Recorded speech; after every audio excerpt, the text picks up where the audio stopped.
మంచి విషయాలు మా అందరికీ తెలియజేశారు. మరి ఆయన చెప్పినట్టుగా యూట్యూబ్ ఛానల్ మన హోమ్ సెక్రటరీ సంస్థ అనుకరించబడతాయి. ఆయన చెప్పినటువంటి ఉపన్యాస కార్యక్రమాలు అన్ని కూడా అందులో వీక్షించవచ్చు. 15 వర్షాలు అందరూ కూడా చక్కగా ఉపన్యాస కార్యక్రమం ఉన్నాం. ఇందాక మనం అనుకున్నట్లుగానే వాళ్ళప్పుడు శేషావతం మాట్లాడాలి.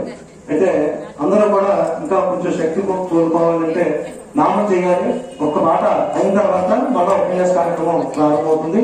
శాసనరత్న గారు మాట్లాడిన వెంటనే మన గురుస్వామి గారు ఆయన కూడా మాట్లాడతారు. ముందుగా ముఖ్య అతిథులుగా ఈ రోజున మన సంస్థాన వార్షికోత్సవ కార్యక్రమానికి మరి విశేషమైనటువంటి ప్రముఖ షుగర్ వ్యాధి నిపుణులు మరి మన పొలమూరు ముద్దుపేట అయినటువంటి శ్రీ తాడి రామగురెడ్డి గారికి, శ్రీ లలితారాణి దంపతులకు, శ్రీమతి లలితారాణి దంపతులకు అందరూ కూడా గట్టిగా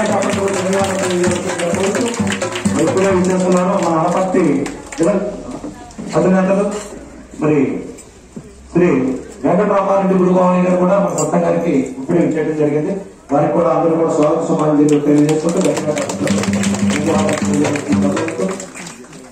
ఎవరన్నా టిఫిన్ చేయవలసిన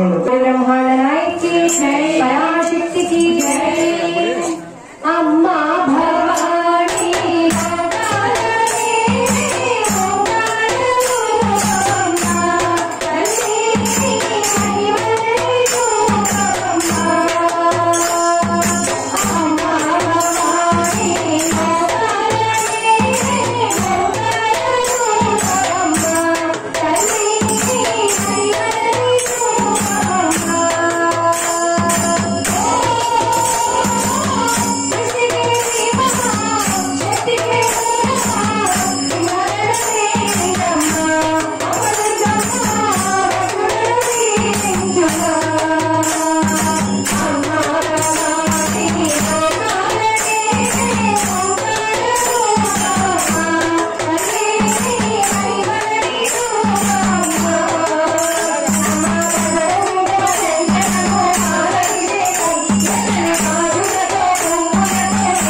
परब्रह्म स्वरूपिणी की ओम शक्ति ही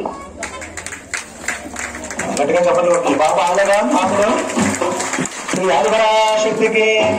ఇప్పుడు అనపర్తి నుంచి ఇచ్చేసినటువంటి మన శాశారత్నం మాత గారు వేదిక మీదకి వచ్చి మీద ఆశీనులయ్యి వారి యొక్క అద్భుతమైన నలుగురు వచ్చి మన ఇంటిగా ఉంటే 4 రోజులు ఉంటేనే మనకి ఇబ్బంది. అలాంటిది 150 మంది 200 మంది వారి ఇంట్లో భవనాలు వేసుకుని ఎక్కడ పడితే అక్కడ బట్టలు ఆనేసి ఎక్కడ పడితే అక్కడ ఇష్టం వచ్చినట్టు భర్తలు చేసిన ఓర్చుకునే ఆ ఇల్లునే ఒక విజయవాడ కొండలాగా మార్చి నవరాత్రులు 10 రోజులు కూడా చక్కగా కార్యక్రమాలు వారి స్వగ్రహం ముందు నిర్వర్తిస్తున్నటువంటి శాస్త్రరత్న మాత గారు. నిజంగా నేను కూడా పవనమాల కూడా 2-3 సార్లు వేసుకోవడం జరిగింది. మరి చాలా అద్భుతంగా జరుగుతుంది. అంతా భక్తి శ్రద్ధలతో అమ్మవారిని నిలిపి ఎన్నో కార్యక్రమాలు మరి చక్కగా చేస్తున్నటువంటి శాస్త్రరత్న మాత గారికి మరి ప్రత్యేక ధన్యవాదాలు మన ప్రభుత్వం సత్సంగం తెలియజేస్తూ అందరూ గట్టిగా చప్పట్లు కొట్టి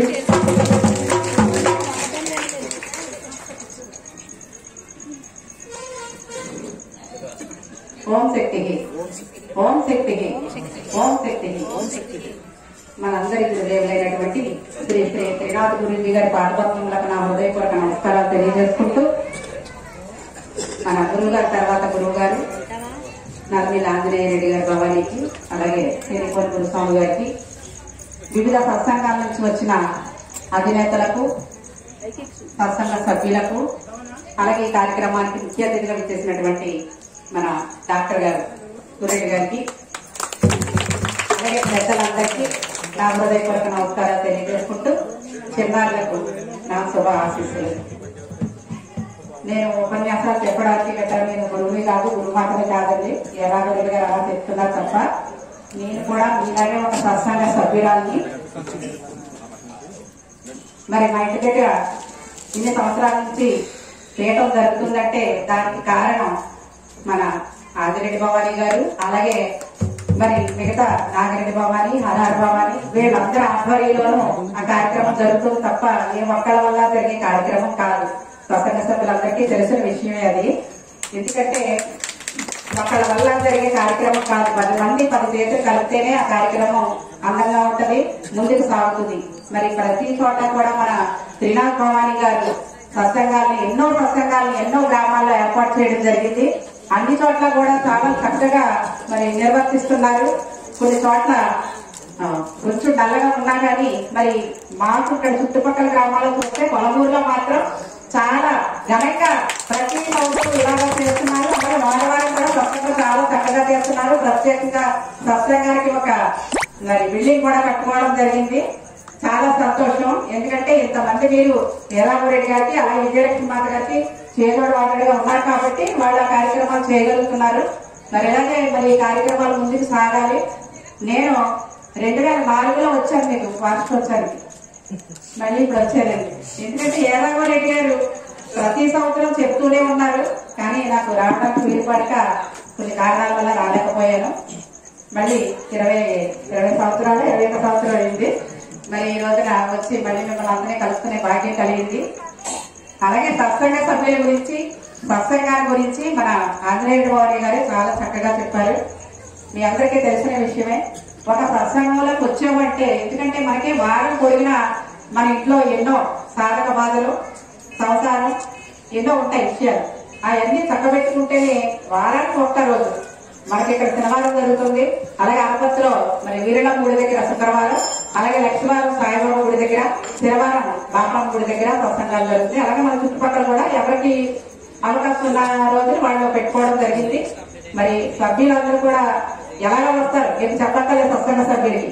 కానీ ఈ రోజు కొత్తగా చాలా మంది రావడం జరిగింది కార్యక్రమానికి. అంటే వార్షికోత్సవం అనేసరికి బంధువులు, అంటే మన ఇంట్లో పెళ్లి జరిగితే బంధువులు పిలుస్తాం కదా, పెళ్లి కొడుకు పెళ్లి కూతురు కాకుండా మరి బంధువులు వస్తేనే అది పెళ్లి. అలాగా మరి సత్సంగం చూడటానికి వార్షికోత్సవానికి వచ్చిన మంచి చాలా మాటలు వచ్చారు. వాళ్ళందరూ కూడా ప్రతి వారం మరి సత్సంగానికి వచ్చి మన అమ్మవారి దీవెనలు పొందాలని, సత్సంగంలో వస్తే మరి మనకి ఎలాంటి ఫలితం కలుగుతుంది అన్నది మన ఆంజనేయ భవానీ గారు చెప్పడం జరిగింది. అలాగే మనం హిందువులుగా పుట్టాము. హిందువులుగా పుట్టినప్పుడు మన హిందూ సనాతన ధర్మాన్ని కాపాడుకోవాల్సిన బాధ్యత ప్రతి వ్యక్తి మీద కూడా మనకు ఉంది. ఎందుకంటే మొన్న ఒక 1-2 నెలలు క్రితమే విజయవాడలో హిందూ సనాతన ధర్మాన్ని మరి కాపాడుకోవాలని చెప్పి ఎక్కడెక్కడి నుంచో స్టేట్ వైడ్ మరి స్వామీజీలు, మాతాజీలు వచ్చి మనకి చాలా చక్కని విషయాలు చెప్పడం జరిగింది. ఎందుకంటే ఇలాంటి కార్యక్రమాలు చేస్తున్నాము, మన హిందూ సనాతన ధర్మాన్ని పాడు చేయాలని చెప్పి ఎన్నో శక్తులు ప్రయత్నిస్తున్నాయి. మరి మనకి ఇక్కడ రాముడి మందిరం నిర్మించుకోవడానికి ఎంతకాలం పట్టిందో ఒకసారి ఆలోచించండి. ఆ మందిరం పడగొట్టిన తర్వాత దాన్ని మళ్ళీ సాధించుకోవడానికి చాలా సంవత్సరాలు పట్టింది. మరి ఇప్పటికీ మరి మోదీ గారి ఆధ్వర్యంలో మరి మన రామ మందిరం నిర్మించుకోవడం జరిగింది. అలాగే మనకి మన చుట్టుపక్కల కానీ మన గ్రామాల్లో కానీ ఉన్న టెంపుల్స్ అంటే గుడులన్నీ కూడా మనం కాపాడుకోవాల్సిన బాధ్యత ప్రతి హిందువుకి కూడా ఉంది. ఎందుకంటే కొంతమంది ఇవి మన హిందువులే, మనం ఇందులో ఉన్నాము, అమ్మవారిని పూజిస్తున్నాము, అలాగే వెంకటేశ్వర స్వామిని పూజిస్తున్నాము, మనకి ఏమి జరగట్లేదు, వేరే మతంలోకి వెళ్తే మనకి ఏదో జరుగుద్ది అని ఒక ఆలోచన మనకు అనరు, పక్కవాళ్ళు చెప్తూ ఉంటారు. వాళ్ళు చెప్పితే ఒకసారి చెప్పిన తర్వాత 10 సార్లు చెప్తే అలా వినగనగా ఏదో తిరగ చేతి కూడా తీగా ఉంటుందని చెప్పి మరి చాలా మంది మతాలు మార్చడం జరుగుతుంది. అలాంటి కార్యక్రమాల్లోకి, అలాంటి ఆలోచనలోకి దయచేసి హిందువులు ఎవరు కూడా వెళ్ళొద్దు. ఎందుకంటే మన హిందూ సనాతన ధర్మంలో ఉన్న ప్రత్యేకత ఏ మతంలోనూ కూడా లేదు. అన్ని మతాలు సమానమే, కానీ మన హిందూ సనాతన ధర్మంలో ఉన్న ధర్మాలు ఇంకొక మతంలో ఎక్కడ కూడా లేవు. మరి ఈ రోజు కుంభమేళ జరుగుతుందంటే ప్రయోగంలో ఎన్ని కోట్ల మంది వెళ్ళి మరి స్నానాలు ఆచరిస్తున్నారో ఒకసారి ఆలోచించండి. మరి అంత దూరం పరిగట్టుకుని ఎంతో ప్రయాసతోటి ఎన్ని చేస్తున్నారంటే మన హిందూ సనాతన ధర్మానికి అంత గొప్పతనం ఉంది. ఎంతమంది సాధువులు అక్కడ మరి స్నానం ఆచరిస్తున్నారో ఒకసారి ఆలోచించండి. కాబట్టి ప్రతి ఒక్కళ్ళు కూడా మన హిందూ సనాతన ధర్మాన్ని కాపాడటానికి ప్రతి ఒక్కళ్ళు మరి కృషి చేస్తారని, అలాగే ప్రతి వారం కూడా ఇక్కడ సత్సంగానికి వచ్చే సభ్యులు ఇంచుమించుగా 50-60 మంది ఉంటారు. కానీ మరి ఒక 100 మంది 150 మంది దాకా రావాలి. ఎందుకంటే కొలబుల్లో చాలా మంది ఉన్నారు, కానీ సత్సంగానికి వచ్చి కూడా చాలా తక్కువ. అలాగే అనపర్తిలో కూడా సత్సంగాలు చాలా బ్రహ్మాండంగా జరుగుతున్నాయి. కానీ అధినేతలు అలాగే సత్సంగ సభ్యులు వారం వచ్చి చక్కగా జరుపుతున్నారు. కానీ మరి ప్రతి చోట కూడా ఇలాంటి కార్యక్రమాలు జరపడానికి మరి గురుభవనీలు చాలా మంది ఉన్నారు. సభ్యులు వస్తేనే ఆ సత్సంగానే ఒక అందం. గురువులు వచ్చి కుర్చీలో కూర్చుంటే సత్సంగం అందంగా ఉండదు. సభ్యులు కూడా ఉండాలి. సభ్యులు ఉంటేనే ఆ సత్సంగానికి ఒక అందం. మరి శ్రీనాథ్ భవాని గారు ఏదైతే ఉద్దేశంతో సత్సంగాలను ఏర్పాటు చేశారో, అతను ప్రతి ఉపన్యాసంలోనూ కూడా ఎక్కడికి వచ్చినా, మన చుట్టుపక్కల ఏ గ్రామానికి వచ్చినా మరి సత్సంగం అంటే నా గుండెకాయ, మీరు సత్సంగం బాగా చేస్తేనే నాకు ఇచ్చే గురుదక్షిణ అదే అని చెప్పి మరి గురువు గారు ప్రతి సత్సంగంలో కూడా చెప్పడం జరుగుతుంది. ఎక్కడికి వచ్చినా అదే మాట చెప్తారు. కాబట్టి సత్సంగాలు ఎవ్వరూ పాడు చేసుకోవద్దు, మరి దినదిన అభివృద్ధి చెందాలి. అలాగే ఈ పొలకూరి గ్రామంలో మరి ఈ సత్సంగం ఇంకా చాలా సంవత్సరాల నుంచి కొనసాగుతూ చాలా చక్కగా సాగుతుంది. సాగడానికి కారణం మన అయ్యరామరెడ్డి గారు, అలాగే మరి విజయలక్ష్మి మాత గారు, ఇంకా చాలా మంది మాట్లాడతారు.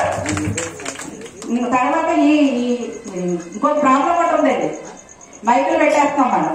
వారం మైకులు మనం 7 గంటలకు స్టార్ట్ చేస్తాం. ఇక్కడైతే 8 గంటలకు స్టార్ట్ చేస్తారు, 10:30 ఇక్కడ. మేమైతే 7:30 నుంచి 9కే క్లోజ్ చేసేస్తాం. కానీ మైకులు ప్రాబ్లం, కంప్లైంట్.